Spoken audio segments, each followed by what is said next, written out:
O IFG estabeleceu profundo diálogo com as comunidades tradicionais presentes na região norte de Goiás, a partir de práticas de extensão e da difusão de conhecimentos de posse dessas comunidades, por meio de projetos como Comunidades Tradicionais em Rede, o Encontro de Culturas Negras e a oficinas de trocas de saberes tradicionais, o que possibilitou estabelecer sólidos vínculos com essas comunidades, constituindo-se um espaço de intermediação e legitimação de saberes e práticas dessas comunidades. A interação com essas comunidades significa a importância dos seus conhecimentos para o IFG frente à sua missão de construção da cidadania, da democracia e de privilégio do debate pluriétnico.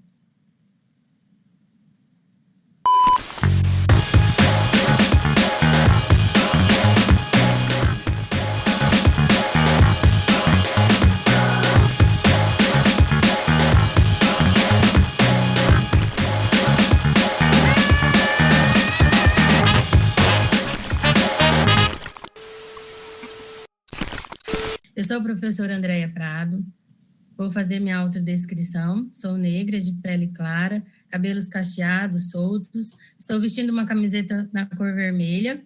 Atrás de mim, uma parede bege, clara, com 2 quadros, um pequeno e um quadro um pouco maior, com algumas imagens de desenho.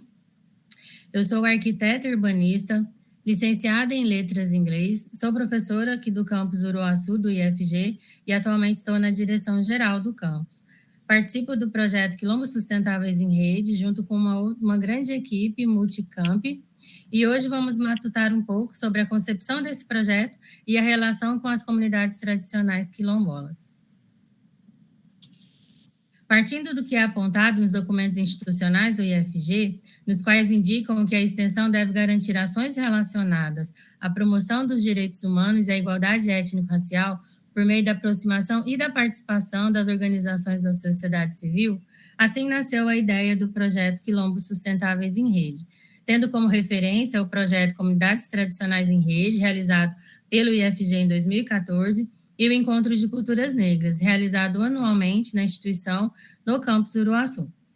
Então, o projeto Quilombos Sustentáveis visa construir, a partir do diálogo com as comunidades quilombolas do estado de Goiás, cursos de qualificação profissional com orientações e acompanhamento técnico para o seu desenvolvimento econômico e social, por meio dos produtos desenvolvidos nos cursos. Para o acesso às lideranças e organização das reuniões com essas comunidades, tivemos a parceria de uma grande articuladora, que foi essencial nesse processo de construção da metodologia do projeto.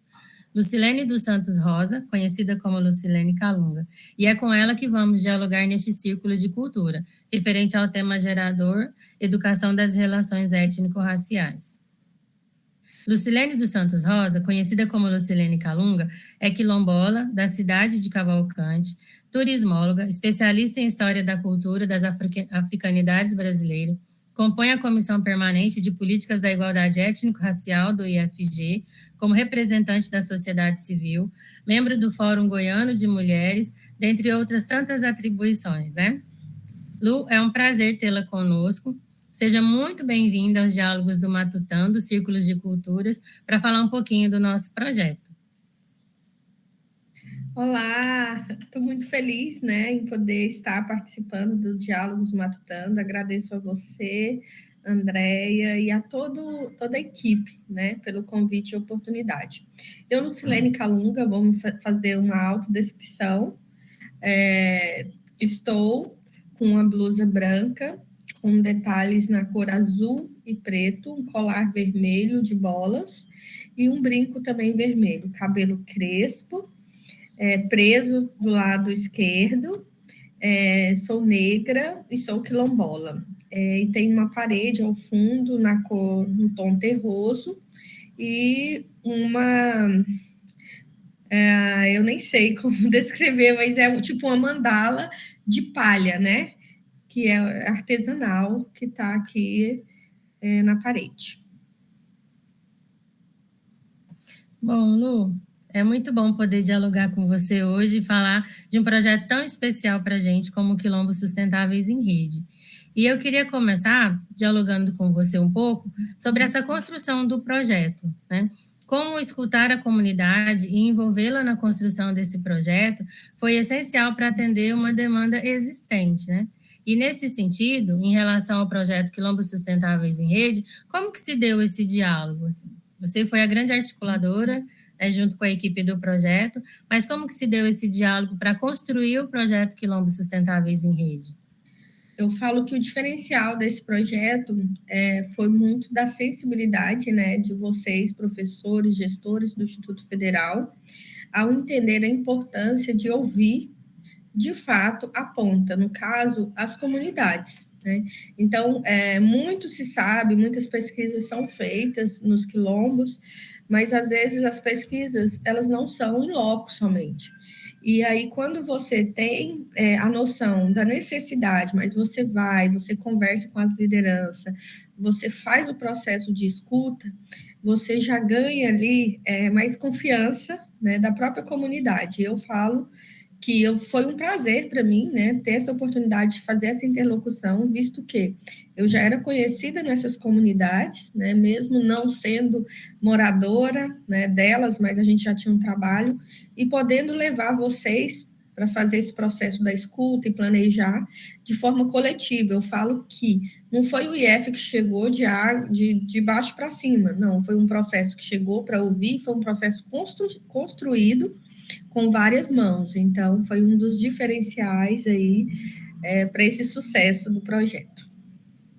Nessa primeira etapa do projeto, ele atendeu algumas comunidades, né? Como que foi a escolha dessas comunidades? E agora, na segunda etapa do projeto, outras comunidades serão atendidas? Como que se deu essa organização das comunidades atendidas até o momento? Então, nós partimos aí da parte do diálogo com você, né, e com toda a equipe, vendo a necessidade de trabalhar a região, principalmente no Nordeste goiano, a partir do Quilombo Calunga, mas considerando também essas outras comunidades que estavam muito próximas ali da região de Cavalcante, né, de Teresinas, e que quase não tinha sido buscada ou acessada por nenhum projeto. Né, e diante dessas agendas, né, nos locais, a gente viu que uma somava com a outra e daria para aproveitar esse processo de acessibilidade, vendo que estava no mesmo raio, né, de acesso mesmo. Então, a gente tem que pensar no tempo, a gente tem que pensar no deslocamento e também no que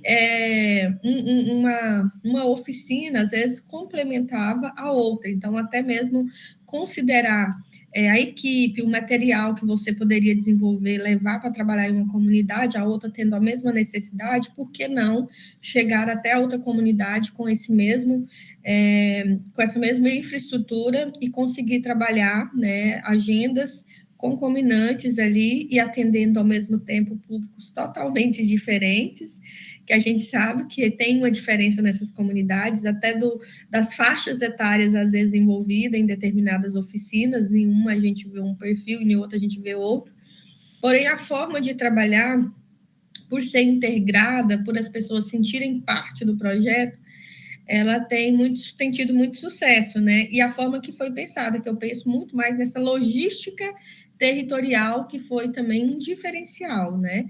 Que foi a partir do que a gente sabe que tem tantas outras comunidades que têm necessidade, potencial também, a ser trabalhado com quilombos sustentáveis em rede. Mas o que mais favoreceu, eu acredito que foi essa questão da proximidade do território e o perfil ser muito parecido das necessidades dessas comunidades. E o IF tem entendido e visto que tinha a possibilidade de atender de imediato essas necessidades. Que bom. Estamos dialogando, então, com Lucilene Calunga sobre o projeto Quilombos Sustentáveis em Rede, a extensão na comunidade. Voltamos já.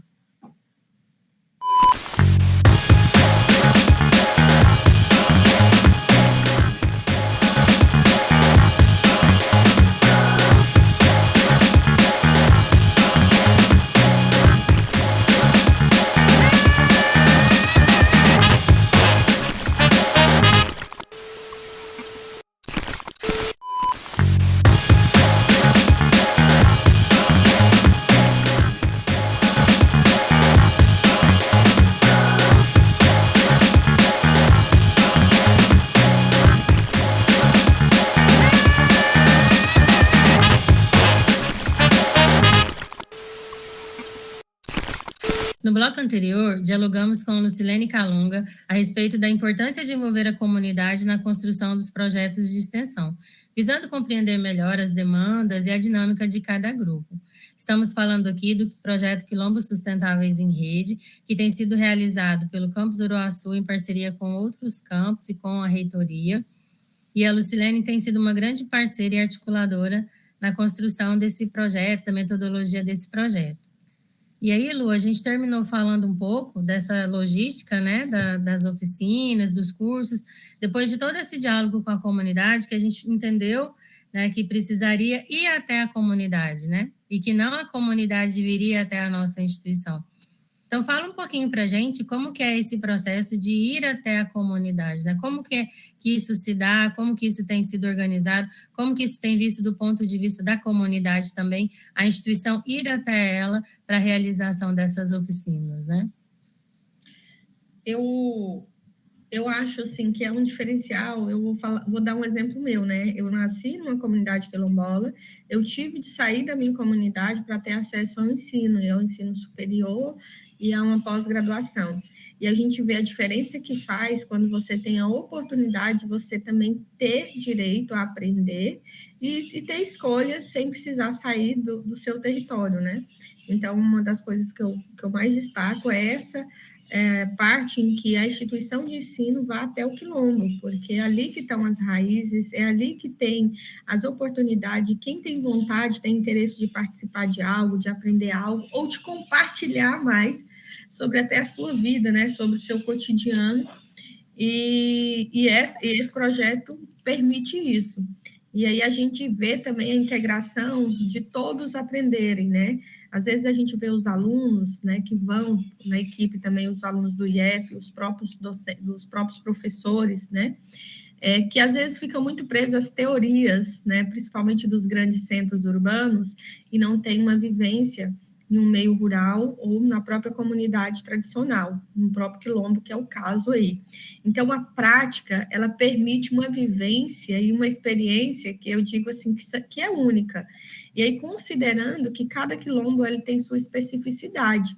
Então, a comunidade do Forte não é igual à comunidade do Moinho, a comunidade da Diadema, por mais que é Calunga, não é igual à comunidade Calunga de Cavalcante do Engenho 2.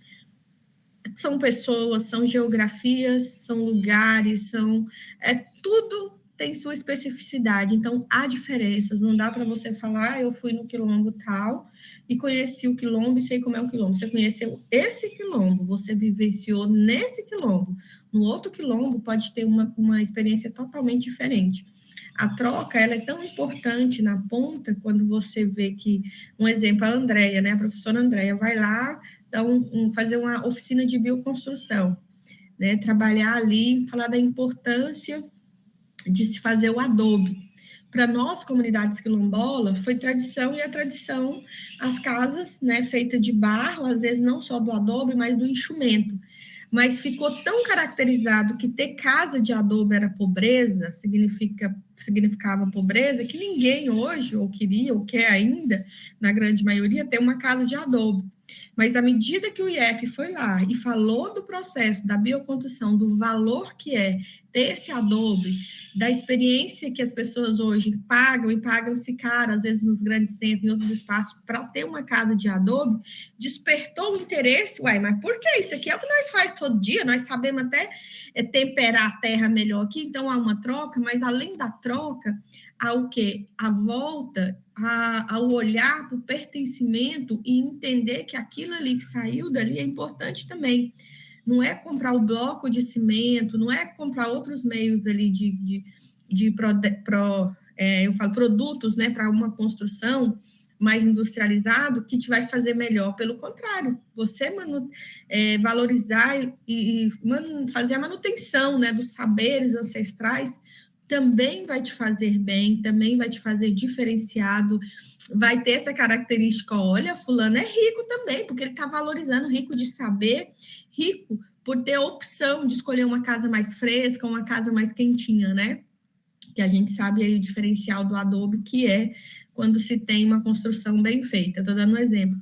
Um outro processo também, que foi nas oficinas de alimentos, a gente começa um trabalho ali tanto da alimentação saudável, de valorizar o que se tem no quintal, que às vezes você passa despercebido, não quero comer não, mas as formas de você trabalhar um cardápio com aquela fruta, com aquela verdura que você tem ali, mas que você não pense, não imagina o tanto que ela pode ser versátil e fazer um diferencial e tanto na hora que você serve, né? E nesse processo também a gente vai fazer o quê? A questão das boas práticas de alimento. Então vamos trabalhar o lenço? Vamos trabalhar o lenço, mas vamos trabalhar o lenço também, as amarrações, que pode ser feita através de ojá, de outros com tecidos coloridos, e a mulher negra começa a se ver, que a gente sabe que tem um processo aí de baixa autoestima.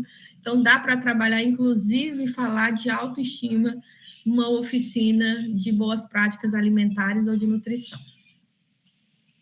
É muito importante isso, você ressaltar os eixos, né? Que para quem não conhece ainda o projeto atuou em 4 eixos nesse primeiro ciclo, e foi além da bioconstrução e de alimentos do Cerrado, a gente trabalhou também inclusão digital com tecnologias digitais e trabalhou o audiovisual, que era a comunidade fazendo um registro do seu dia a dia, contando a sua história, porque geralmente as pessoas vão até a comunidade para filmar a comunidade e entrevistar.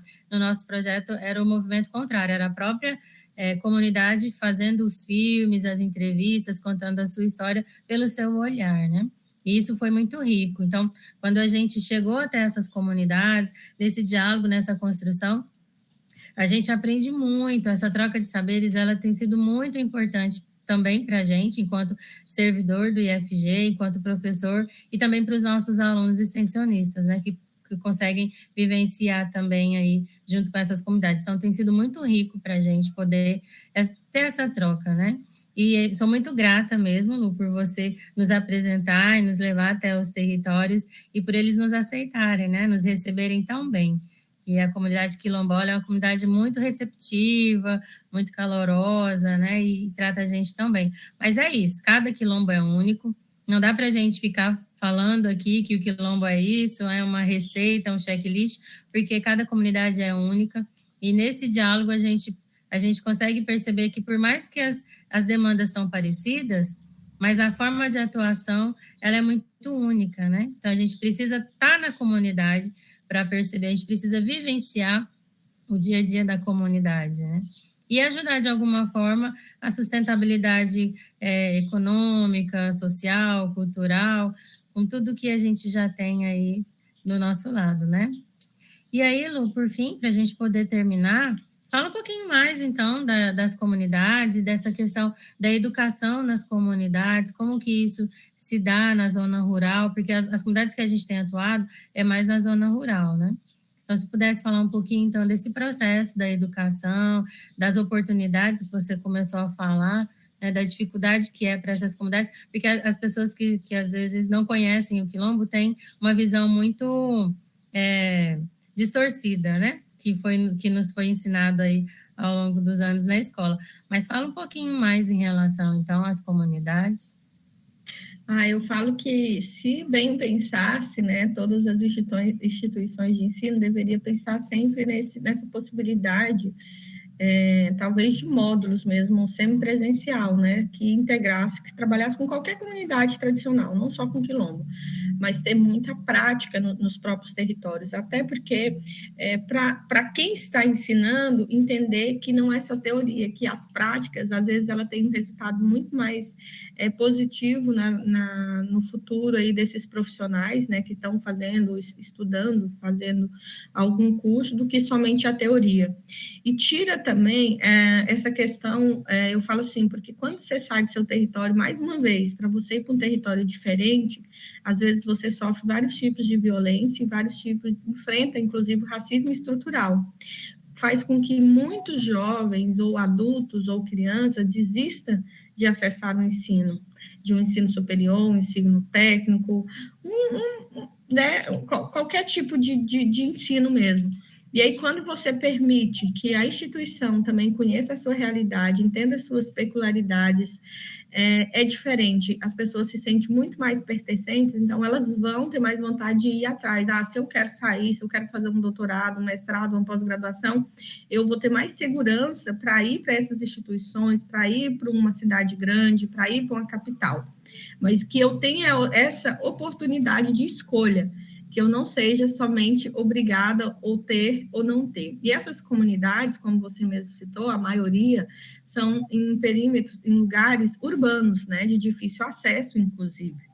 Então, a gente tem que se considerar que, às vezes, você tendo uma opção de um transporte para levar toda uma equipe, favorece muito mais você desenvolver o ensino ali do que um aluno ou a comunidade ter que se deslocar para outros espaços para ter acesso a um curso, se fosse centralizado na cidade. Eles têm dificuldade de locomoção. Nem todo mundo tem veículo, começa por aí. Às vezes não tem um veículo regular, uma linha de ônibus, de transporte para levar. Então, faz toda a diferença quando a instituição de ensino faz igual o Quilombos Sustentáveis, né? Arruma-se uma estrutura e vamos vivenciar aquilo ali. A gente está com vocês aqui, é como se a gente pegasse na mão mesmo e todo mundo entendesse que é pelo bem comum e para mudar a sociedade para muito melhor. E aí, quando a professora traz essa questão do envolvimento da rede, e eu falo na rede de desenvolvimento local, à medida que a gente vai, a gente consome uma comida, às vezes a gente dorme, às vezes a gente compra um artesanato, a gente compra um doce, motiva até a pessoa a desenvolver e acreditar que ela tem um potencial, que aquilo ali pode gerar até uma mini ou uma microempresa futuramente. Olha, eu sei fazer o doce, o fulano gostou, o fulano comprou, eu sei fazer um artesanato, eu posso ir atrás e melhorar isso para vender, vai gerar uma renda para essas comunidades, porque a maioria não tem nem opção de renda, às vezes vivem de benefícios sociais, né? E aí, quando você vê a gente conversando com eles e ele fazendo uma oficina de informática, né, que eles entendem que a informática é muito além de um computador e um teclado, que você acessa outras janelas, outras portas e oportunidades, isso desde criança, né? Pessoas mais velhas, pessoas que nunca usaram um computador. A gente viu situação de mulheres assim tremerem por ter oportunidade de teclar, de ter acesso a um teclado e falar para a gente que aquilo ali foi o melhor sonho da vida dela, que ela nunca achou que ia acessar, né, ter acesso a um computador, de uma pessoa que já era formada, trabalhava, era funcionária pública e tinha de digitar no trabalho dela documentos, mas ela não sabia como usar o acento, e foi através de uma oficina dessa que ela estava aprendendo a como acentuar, né, uma palavra, porque ela tinha vergonha de perguntar para os colegas e pessoas próximas como é que era esse processo.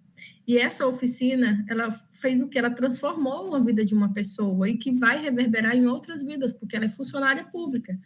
Só para vocês entenderem, quando uma criança pega uma câmera, coloca no braço, escolhe gravar alguém da sua comunidade, mostrar ela de um outro olhar, um ancião, um mais velho, um mais novo, ele mostrando o olhar dele, gente, isso é maravilhoso, não é uma pessoa de fora indo lá e filmando o que ela quer, da forma que ela quer, mas é um olhar interno, de dentro para fora. Então, são curiosidades que, se a gente não fosse do local, e eu falo assim, eu sou quilombola, mas eu não sou do Quilombo Moinho. E aí uma pessoa do Quilombo Moinho começa a filmar, não, eu vou filmar fulana. Por que você vai filmar fulana? Não, porque ela é isso aqui para nós, ela tem essa importância. Talvez se fosse eu ou o outro, a gente não ia perceber, não ia ter essa percepção. E lembrando que é difícil acesso, época do ano, tem comunidade que a gente não acessa, porque tem rio que dá cheias na época da chuva que nenhum carro passa. E a gente está lá, a gente está aí na época da seca, mas não está deixando. E eles se sentem assim, a gente não está abandonado, porque o IF está aqui trabalhando com a gente, né? E tem lugares que é serra, que é carro traçado, né? Então, não dá para você ir com qualquer veículo baixinho, com pessoas que não têm experiência, inclusive, de andar, mas são pessoas que não estão, gente, é bom lembrar, em situação de miséria, são pessoas que têm uma vida simples e que precisa somente de um olhar e de oportunidade para poder se sentir integrado à sociedade. Eu acho que o Quilombos Sustentáveis em Redes, ele está fazendo a diferença, ele está fazendo a diferença na vida de muitas pessoas, de uma região, de uma cidade, a partir dessas oficinas.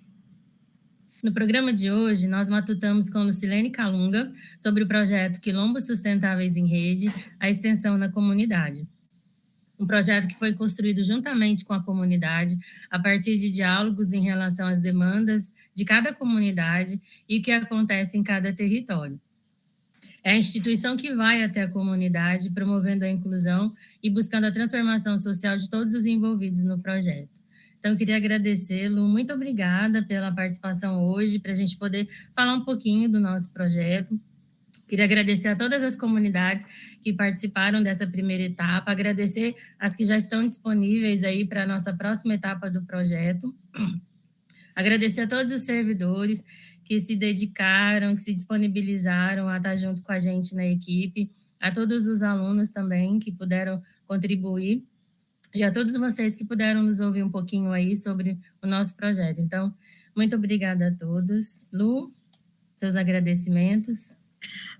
Eu só agradecer pela oportunidade, né, de poder contribuir com um projeto tão importante para as nossas comunidades, né, para o nosso povo quilombola. E agradecer especificamente a você, em nome do campus do Uruaçu, porque a gente sabe que quando o gestor se dispõe a fazer a diferença ela é feita e ela é visível, né, e o Instituto Federal, a CPPI, pela oportunidade de contribuir sempre, né, no que eu puder, e também a direção do programa Matutando, né, pela oportunidade de fala, de trazer um pouquinho dessa experiência mesmo aqui com vocês. Para saber mais sobre o assunto do episódio de hoje, você pode acessar o material ao lado.